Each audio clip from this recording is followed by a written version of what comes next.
আসসালামু আলাইকুম, আইসিএক্স থেকে জাহাঙ্গীর।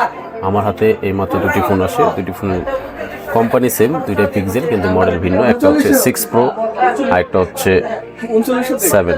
তো এই দুইটা ফোন এক দোকানদারের ভাই, তো এটা অটোমেটিক বন্ধ হয়ে যায়। বন্ধ হয়ে যাওয়ার পর সরাসরি আমার কাছে নিয়ে আসেন। তো আমি যদি একটু প্রথমত আপনাকে চার্জিং ভোল্টেজটা দেখাই, কোনো ভোল্টেজ নাই। তো আমরা 7টা একটু দেখবো এটার কোনো ভোল্টেজ আছে কিনা। এটাও কোনো ভোল্টেজ নেই, 2 নম্বরটা। তো এখন আমরা একটা একটা করে এটার বুটিংগুলো একটু চেক দিব। অটো বুটিং, দুইটাই অটো বুটিং। তো মূলত পিক্সেলের এটা কমন ইস্যু।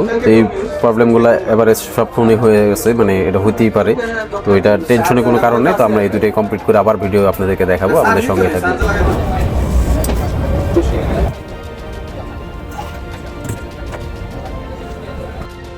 আলহামদুলিল্লাহ আমাদের দুইটা মাদারবোর্ডের কাজ শেষ। তো এখন আমরা একটা একটা করে চেক দিব।